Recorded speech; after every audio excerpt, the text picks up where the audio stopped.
오늘 우리가 읽은 성경은 디모데 목사에게 사도 바울이 보낸 일종의 목회 서신이 되겠습니다.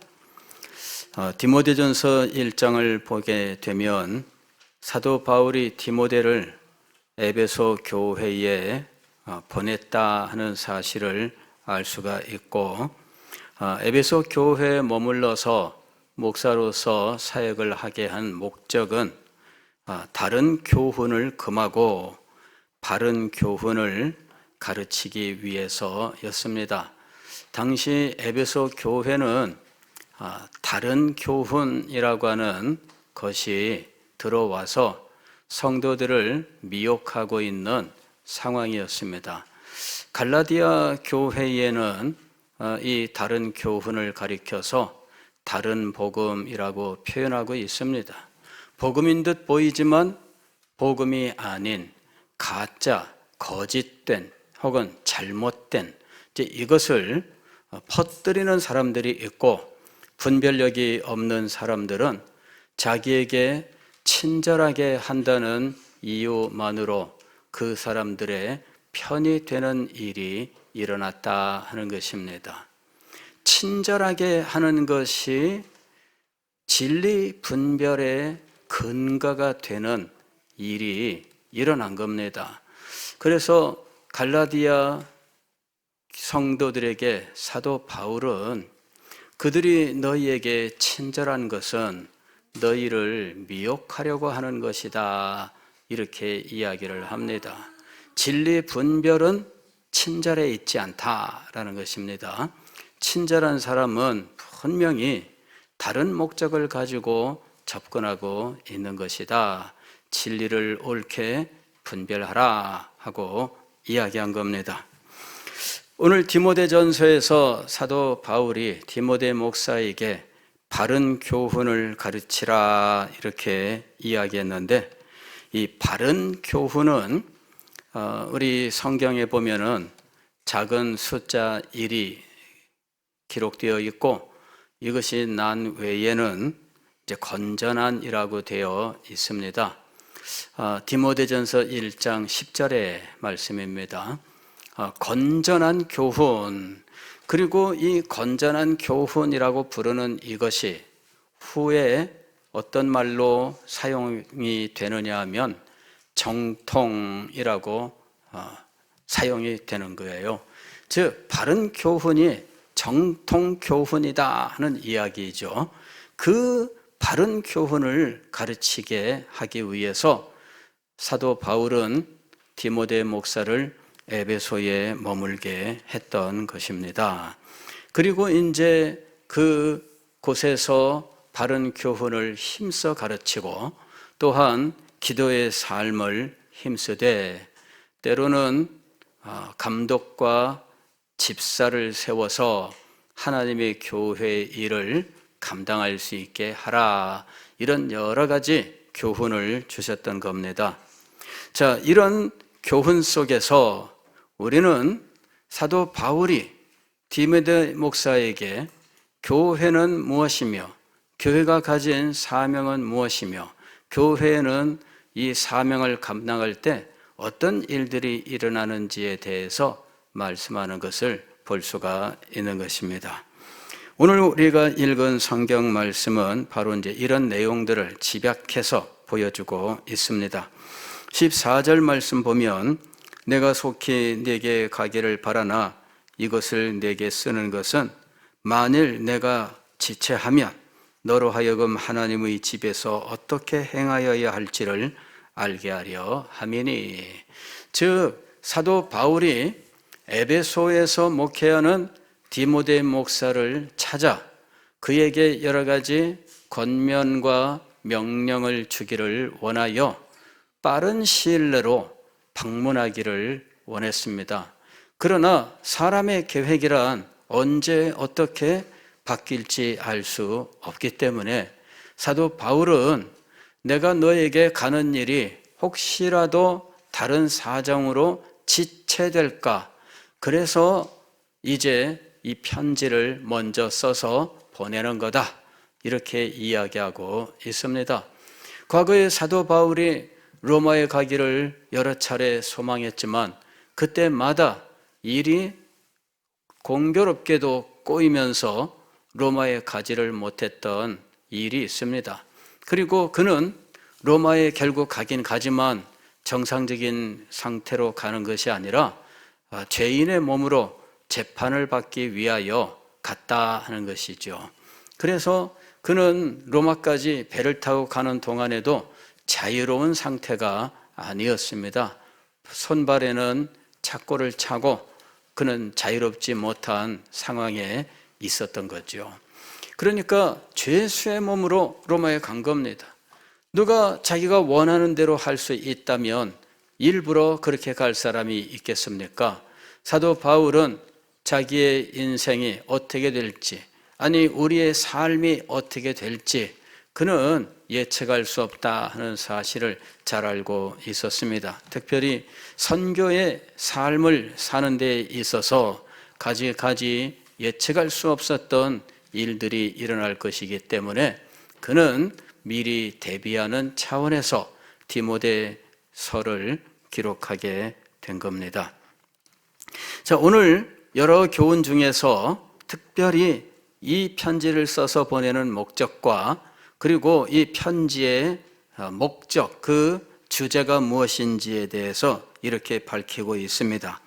너로 하여금 하나님의 집에서 어떻게 행하여야 할지를 알게 하려 한다라는 것입니다. 여기서 하나님의 집은 무엇을 말하느냐 하면 교회를 말하는 겁니다. 이 집은 살아계신 하나님의 교회요 라고 말합니다.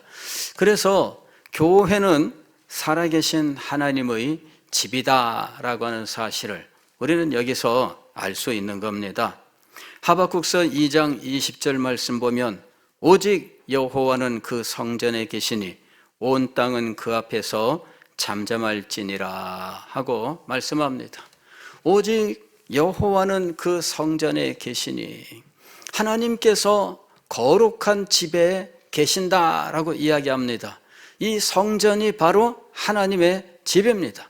하나님께서 임재하시고 하나님께서 그곳을 거처로 삼으시고 그곳에 계셔서 하나님의 백성들과 함께 하시는 곳, 바로 그것이 하나님의 집입니다. 오늘날 우리는 이스라엘 백성들이 가졌던 성전을 가지고 있지 않습니다. 오늘날 예루살렘에 가면 성전이 있기는 있습니다만은 그것은 우리의 성전이 아닙니다. 그 성전의 기원은 오래된 예루살렘 성전이라고 이야기하지만 원래 있던 성전은 AD 70년에 철저하게 무너지고 그리고 그 성전은 돌 위에 돌 하나도 겹치지 않도록 철저하게 파괴가 되었습니다. 그리고 오늘날 성전은 그 후에 건축된 것인데 그 성전조차도 지금은 이슬람 사원이 되어 있다 하는 것입니다. 그래서 그것을 무슨 기독교, 유대교, 이슬람 그 이 세 종교의 성지라고 부르는 일들이 있는데 우리는 전혀 성지가 아닙니다. 예, 그것이 무슨 성지예요?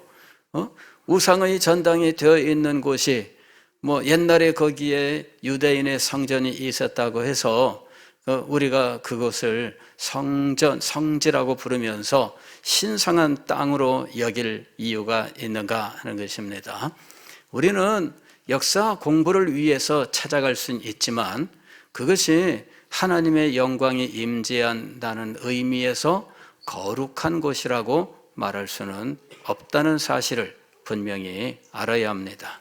하나님의 영광은 오늘날 어디에 임하고 있는가? 하나님의 영광은 오늘날 당신의 교회에 임하고 있는 것입니다. 그래서 교회가 하나님의 영광이 임재하는 성전이 되어 있는 것입니다. 우리는 이 사실을 분명히 알아야 합니다. 성전은 다른 곳에 있는 것이 아닙니다. 하나님의 거룩하심은 다른 곳에 있는 것이 아닙니다. 하나님의 교회에 하나님께서 임하시고 이곳을 당신의 거처로 삼으셨던 것입니다. 사도 바울은 디모데 목사에게 주는 교훈 속에서 이 사실을 우리에게 알려주고 있는 겁니다. 하나님의 집에서 어떻게 행하여야 할지를 알게 하려 함이니 이 집은 살아계신 하나님의 교회요 라고 말씀합니다. 하나님이 거하시는 이 집은 오늘날 하나님의 교회를 말씀하고 있는 것입니다. 그리고 성전에는 하나님의 영광이 충만하게 임재하시는 것처럼 오늘날 교회는 하나님의 영광이 충만하게 임재하는 곳이 되는 것입니다.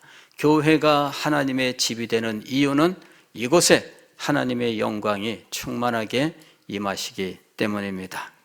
두 번째로 우리는 이 교회는 진리의 기초 위에 세워지며 진리의 기둥으로 연결되고 높아진다라는 것입니다. 즉, 교회를 건축하는 것은 진리로 행하는 일이다라고 하는 사실을 알 수 있습니다. 15절 하반절을 보면 이 집은 살아계신 하나님의 교회요 진리의 기둥과 터니라 이랬습니다. 교회는 진리를 터전으로 하고 있습니다. 교회는 진리를 기둥으로 하고 있습니다. 그래서 교회를 세운다라는 것은 진리로 터를 닦고 진리로 기둥을 세우고 진리로 지붕을 덮어서 진리로 이 집을 건축한다라는 것을 의미하고 있다는 것입니다. 진리가 없이는 하나님의 교회를 세울 수 없습니다. 진리가 없는 곳에 하나님의 교회가 존재할 수 있는가? 그렇지 않습니다. 종교개혁자들은 교회의 징표로서 세 가지를 이야기했는데 그 중에 첫째로 오는 것이 말씀의 참된 선포, 진리의 참된 선포라고 했던 것입니다. 하나님의 말씀이 참되게 증거되는 곳, 바로 그것이 교회의 징표다. 그것이 바로 하나님의 교회인 것을 증명하는 것이다 라고 이야기했습니다. 왜냐하면 교회는 진리를 터로 삼아 진리를 기둥으로 삼아 세워지고 있기 때문입니다. 에베소서 2장 20절 말씀을 보면 너희는 사도들과 선지자들의 터 위에 세우심을 입은 자라 이렇게 이야기합니다. 너희는 사도들과 선지자들의 터 위에 라고 이야기합니다. 사도들과 선지자라고 하는 것은 이러한 직분을 의미하는 것이 아니라 이 직분자들이 행하는 진리 사역, 그 진리 사역으로 이루어진 진리, 그걸 말하는 것입니다. 즉 사도들과 선지자들의 터 위에라는 말은 진리의 터 위에, 진리의 기초 위에라는 말입니다. 진리의 기초 위에 하나님의 교회가 세워졌습니다. 그리고 그리스도 예수께서 친히 모퉁이 돌이 되셨느니라. 이 모든 진리를 참된 진리로 규정하는 것은 예수 그리스도입니다. 그분이 모퉁이 돌이 되시고 그분이 이 건축의 중심이 되시는 겁니다. 이분이 기준이 됩니다. 그리스도께서 기준이 되셔야 진리의 바른 기준들이 세워지게 되는 거예요. 흔히 하나님의 말씀, 성경을 가리켜서 카논이라고 이야기합니다. 정경이라고 번역을 하는데 이 카논은 무엇이냐면은 자예요, 자. 자를 카논이라고 부릅니다. 다시 말씀을 드리면은 바른 자를 가지고 우리가 줄도 바르게 긋고 그 다음에 길이를 이 자를 가지고 확실하게 통일시킬 수 있는 거죠. 자가 통일되어야 그 나라의 경제가 바로 서는 것입니다. 자가 제멋대로이면은 그 나라의 사람들의 삶이 바로 이루어질 수가 없어요. 나는 한 자 그러면 요만큼이다. 어떤 사람은 한 자 그러면은 이만큼이다. 뭐 다 달라요. 그러면 서로 거래를 할 수가 없습니다. 거래를 못하면 서로 삶을 조화롭게 살아갈 수가 없어요. 그래서 한 나라가 바로 세워지기 위해서 가장 중요한 것은 뭐냐면은 도량형을 통일시키는 것입니다. 도량형이라고 하는 것은 길이와 넓이와 부피를 말하는 거죠. 길이와 넓이와 부피라고 하는 이것을 통일시켜야 돼요. 그리고 전 세계가 무역을 하기 위해서는 전 세계가 단일한 통일된 도량형을 가지고 있어야 됩니다. 그래서 오늘날 지금 보게 되면은 이 도량형, 이 표준 도량형, 이것이 여러분 만들어져 있습니다. 프랑스 파리에 가면은 이것이 기준이 있어요. 1m 그러면은 1m의 기준이 있습니다. 전 세계 모든 잔은 그걸 기준으로 해야 돼요. 그래서 이 통일시키는 이 일, 도량형을 통일시켜야 국가의 통치와 국가 간의 무역과 그 다음에 개인 간의 거래와 이 모든 것들이 온전히 이루어지는 겁니다. 마찬가지로 하나님의 말씀이 진리로서 잣대가 되어야 됩니다. 하나님의 진리의 표준이 세워져야, 그래야 우리는 진리를 말할 수가 있는 겁니다. 이 표준이 세워지지 않으면 진리를 말할 수가 없어요. 너는 너대로, 나는 나대로, 마음대로 말하고 행동하게 되는 겁니다. 그리고 각자 자기가 말한 것이 옳다고 주장하는 싸움이 일어나게 되는 겁니다. 그래서 기준이 있어야 돼요. 이것을 우리는 표준이라고 부릅니다. 이것이 바로 카논입니다. 하나님의 말씀은 카논입니다. 이것은 정경으로서, 진리로서 우리의 생활, 우리의 신앙을 표준적으로 가르치고 있다라고 하는 것이죠. 이 진리를 표준적인 진리로 만드는 것은 바로 예수 그리스도이십니다. 이 진리가 예수 그리스도를 나타내고 있는가, 예수 그리스도의 영광을 선포하고 있는가 하는 것입니다. 예수 그리스도를 통해서 하나님께서 우리에게 주시는 구원의 복음이 바르게 선포되고 있는가, 예수 그리스도가 이 진리의 표준이 되고 예수 그리스도로 말미암아 하나님의 말씀이 진리로 세워지게 되는 것입니다. 너희는 사도들과 선지자들의 터 위에 세우심을 입은 자라. 그리스도 예수께서 친히 모퉁이 돌이 되셨느니라. 마태복음 16장 18절 말씀을 보면 예수님께서 제자들이 있는 자리에서 베드로에게 이렇게 말씀하십니다. 또 내가 네게 이르노니 너는 베드로라. 내가 이 반석 위에 내 교회를 세우리니 음부의 권세가 이기지 못하리라. 예수님께서 교회라고 말씀하시는 장면입니다. 어디 위에 교회를 세우신다고요? 반석 위에 교회를 세웁니다.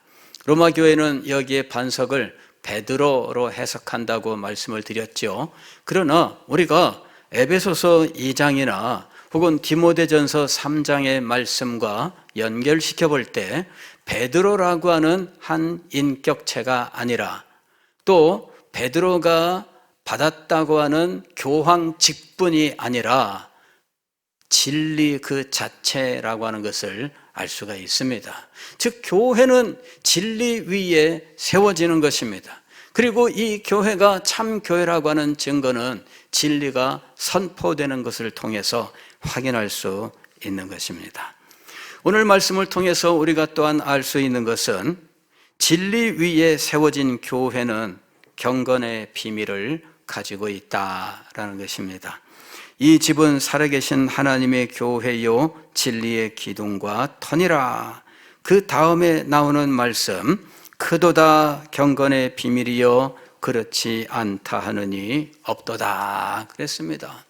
크도다 경건의 비밀이요. 교회가 진리 위에 세워지고 교회가 진리로 건축되어 갈 때 그 교회 안에 경건의 비밀이 있습니다. 이 경건의 비밀은 예수 그리스도를 의미하는 거예요. 그 다음에 16절 하반절을 보면 그는 이라고 이야기합니다. 여기 그는 예수 그리스도를 말씀하는 겁니다. 경건의 비밀이 크도다라고 하면서 그는이라고 이야기합니다. 즉 경건의 비밀은 예수 그리스도라고 하는 것입니다. 그는 육신으로 나타난 바 되시고 영으로 의롭다 하심을 받으시고 천사들에게 보이시고 만국에서 전파되시고 세상에서 믿음 바 되시고 영광 가운데서 올려지셨느니라. 예수 그리스도가 경건의 비밀입니다. 그런데 이 일은 어떻게 나타나는가? 교회가 진리를 선포할 때, 그리하여 교회가 진리로 세워질 때 그 교회 안에 경건의 비밀, 즉 예수 그리스도의 영광이 나타난다라고 하는 것입니다. 교회는 예수 그리스도의 영광을 나타내는 기관이다라고 여러분들에게 말씀을 드렸습니다. 왜냐하면 교회가 진리를 선포할 때 그리스도의 영광이 나타나기 때문입니다. 그리고 그리스도의 영광이 나타날 때 이 진리를 깨달은 사람들에게는 무엇이 발생하느냐 하면 경건이라고 하는 것이 발생하는 거예요. 여기 경건이라고 하는 것은 믿음을 가진 자가 하나님 앞에 보이는 진실한 태도를 의미하는 것입니다. 이것이 경건입니다. 믿음을 가진 자가 하나님 앞에 표현하는 참된 진실된 마음, 이것이 바로 경건입니다. 이것은 믿음을 그 근거로 하고 있습니다. 믿음은 진리를 근거로 하고 있습니다. 진리를 가지고 성령께서 역사하실 때 우리의 마음에 믿음이 일어나고 이 믿음으로부터 하나님께 대한 또 그리스도께 대한 참된 자세가 나타나게 되어 있는 것입니다. 믿음이 없으면 이런 자세가 나타날 수가 없어요. 경건의 비밀은 진리를 선포할 때 교회 안에 나타나는 그리스도의 영광을 의미하는 것입니다.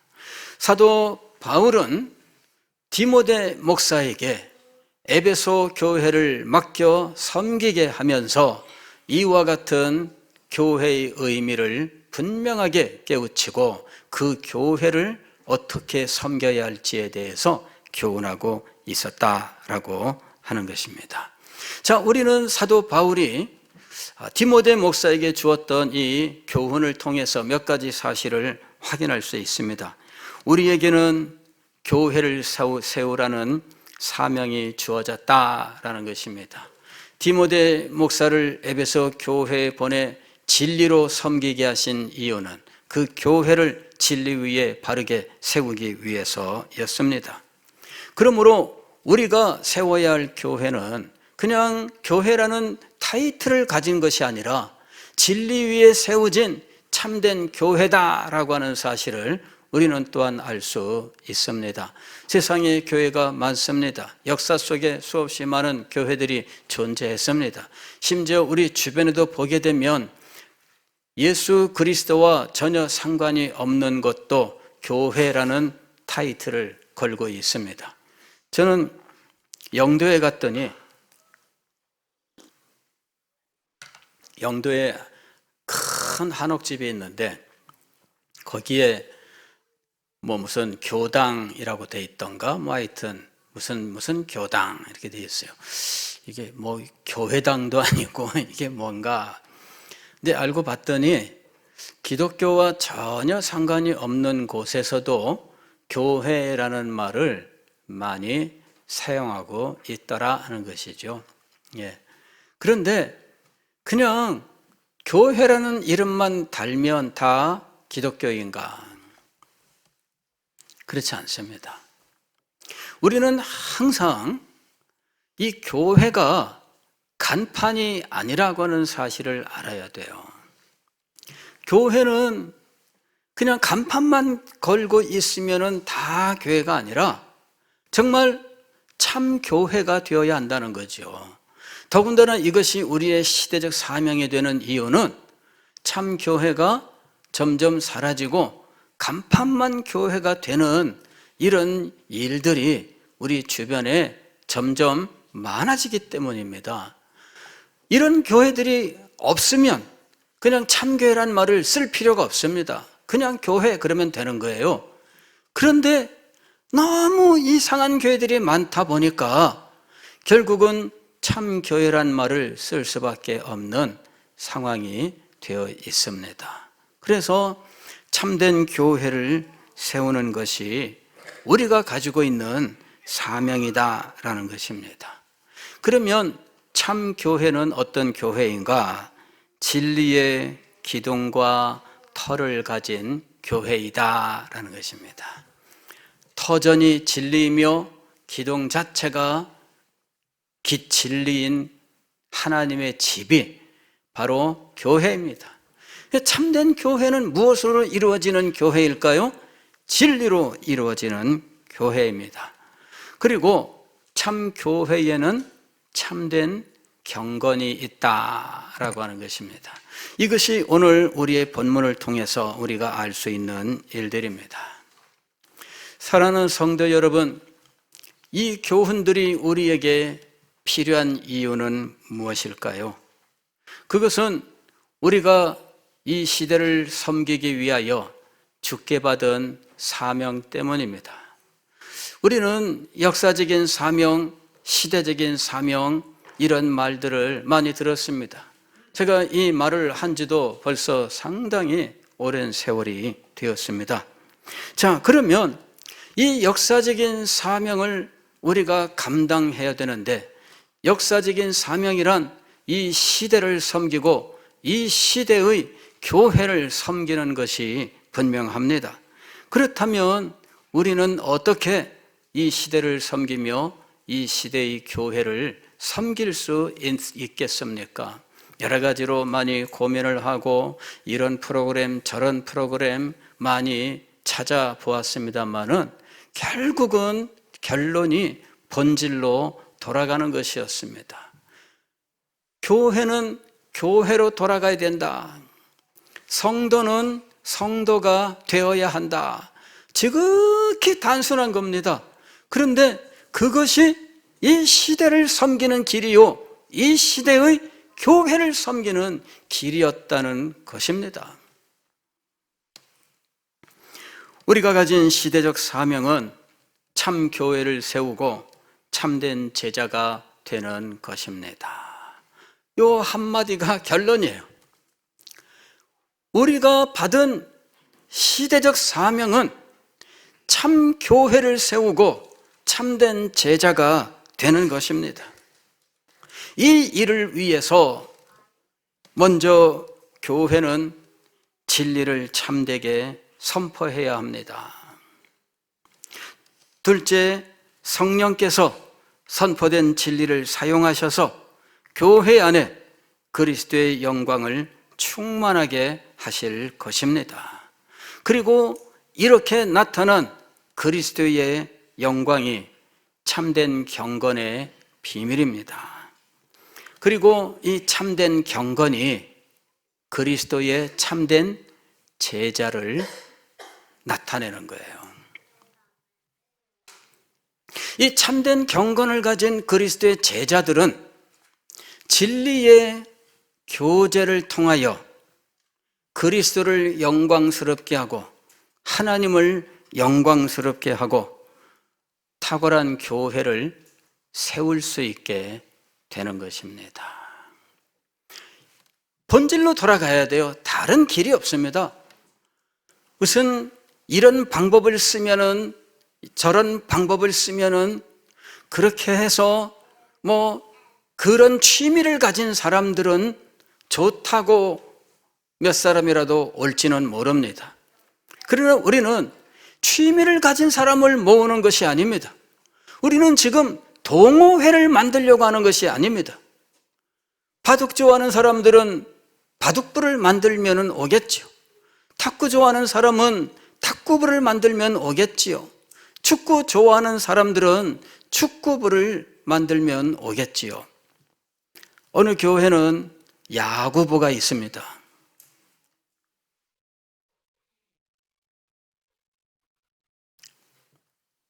잘하고 있대요. 얘기 들어보니까 그 교회는 야구부가 있어가지고 정기적으로 교회 들이 모여서 하는 야구 대회가 있답니다. 그래서 그런 대회도 나가는데 온 교회가 뭐 이 야구부를 밀어주고 또 야구하는 이 사람들은 정말 재미있고 교회 일도 열심히 한대요. 그래서 얘기 들어보니까 부러워요. 야구부? 야, 정말 좋겠다. 그래요. 뭐 그런 교회가 야구부를 만들게 된 그 교회만의 역사적인 어떤 스토리가 있겠죠. 그러나 어느 교회나 야구부를 만들어야 될 필요는 없는 겁니다. 그 교회가 야구부를 하는 어떤 계기가 있었겠죠. 예. 어느 교회는 축구를 하는데 여기도 역시 정기적으로 축구하는 교회들의 리그가 있습니다. 부산에도 있습니다. 그래서 그 교회들은 뭐 목사님부터 시작해서 뭐 이 축구에 막 온 힘을 기울이고 있습니다. 그리고 축구하는 사람들이 단결력이 있어서 교회 일을 하게 되면 이 사람들이 열심히 또 봉사하고 그런다고 합니다. 그 말을 들으면은 우리 교회도 축구부를 만들었어야 되는데 이런 생각이 들어요. 그런데 여러분, 그 교회가 축구부를 만들게 된 계기가 있습니다. 즉 스토리가 있어요. 어느 교회나 다 축구부를 만들어야 되는 것은 아닙니다. 그래서 가만히 따져보니까 교회마다 스토리가 있어요. 그렇게 되는 스토리가 있습니다. 그러나 그것이 교회의 본질인가 하고 따지면 교회의 본질은 아닙니다. 그냥 교회를 활성화시키는 일종의 방법 중에 하나인 것이고 우연히 그 교회에 맞는 방법이 되었던 겁니다. 그러나 그것도 시대를 넘어서는 영속적인 특징을 갖지는 못합니다. 지금은 활성화되어 있지만 그러나 어느 순간에는 꺼지고 말 때가 온다라고 하는 것입니다. 여러분, 우리가 가야 될 교회는 무엇입니까? 야구부를 가진 교회입니까? 축구부를 가진 교회입니까? 또 어느 교회는 족구에 아주 힘을 씁니다. 주일날 오후 예배 마치면은 막 족구하느라고 사람들은 그 족구에 모든 것을 걸고 주일 오후에는 족구하는 날입니다. 그래서 오후 예배 빨리 끝내고 족구하러 갑시다. 이렇게 되는 거예요. 어느 교회 제가 헌신 예배 갔더니 저한테 목사님, 우리 예배 끝나고 다른 일이 있으니까 설교 좀 짧게 해주세요. 그러더라고요. 설교 좀 짧게 해주세요. 그래서 제가 이야기했습니다. 내가 눈치가 빠릅니다. 5분만 할게요.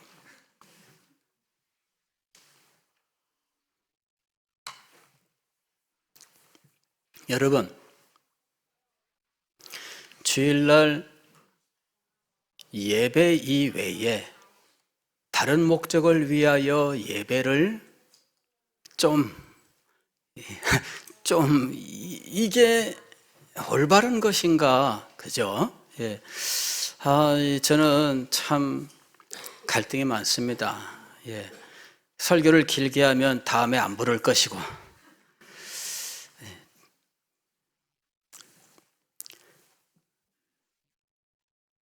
우리는 어떻게 해야 할 것인가?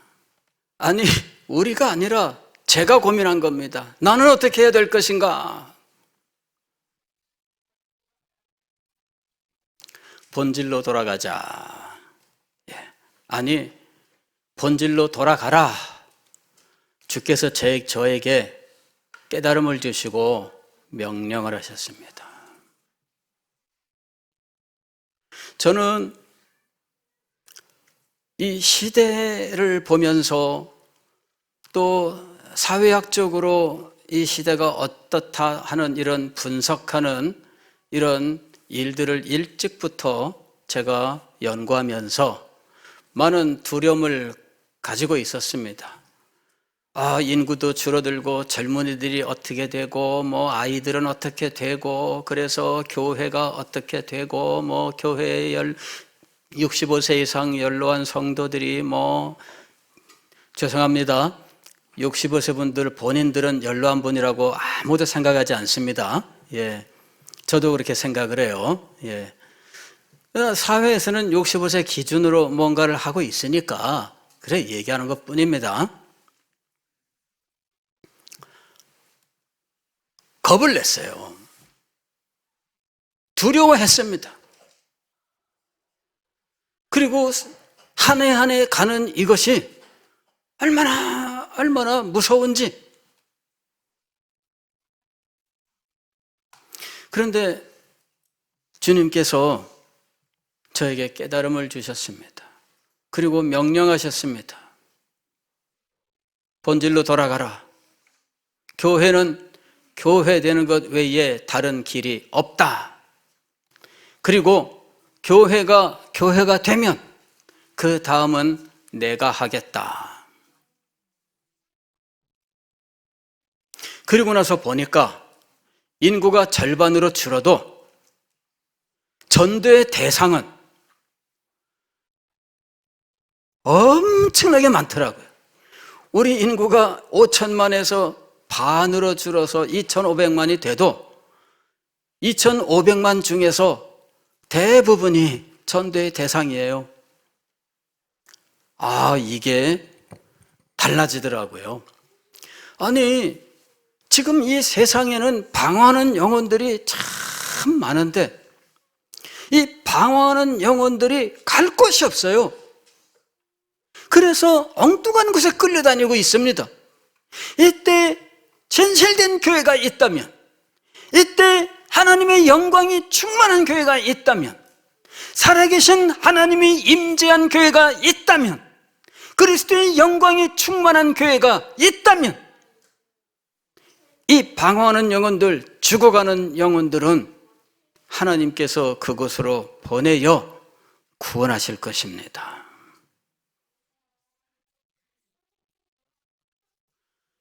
시대를 보는 눈이 바뀌었어요. 우리 교회가 하나님의 영광이 임재한 교회가 된다면, 진리의 선포 속에 그리스도의 영광이 나타난다면 우리 교회는 이 시대를 섬기는 교회로서 하나님의 나라를 이루고 생명을 구원하는 교회로서 하나님께서 사용하실 줄 믿습니다. 본질로 돌아가라.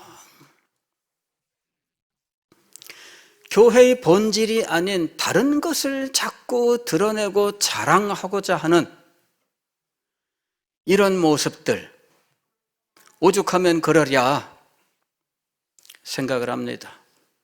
제가 영국의 스코틀랜드 에딘버러를 갔는데 거기 가서 이제 이 교회를 탐방하러 갔는데 한 교회에 전도지 비슷한 이런 유인물이 비치되어 있어요.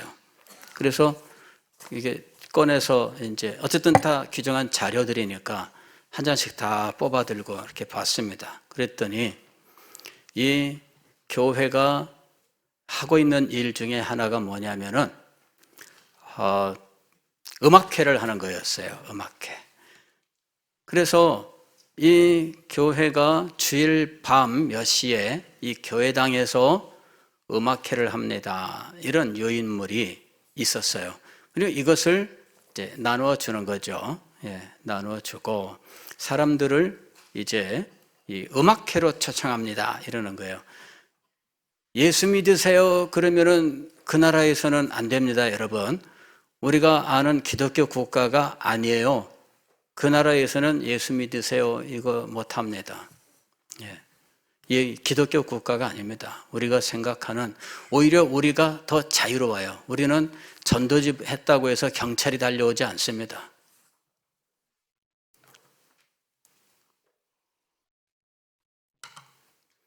그러니까 음악회를 전할 수밖에 없더라고요.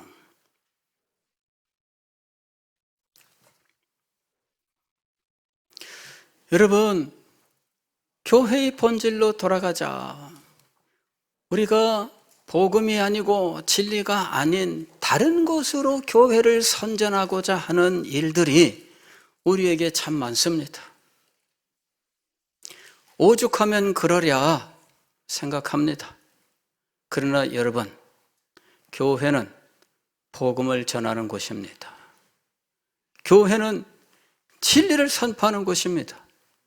교회는 생명을 구원하는 곳입니다. 그런데 오죽하면 교회가 진리를 들고 나가지 못하고 다른 것을 가지고 나가야 할까?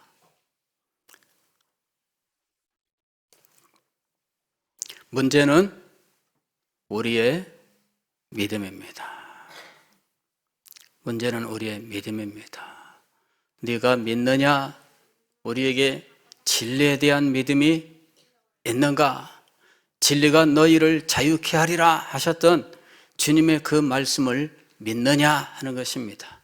진리가 우리를 살리고 진리가 이 시대를 새롭게 한다는 사실을 믿느냐라고 하는 것입니다. 문제는 믿음입니다.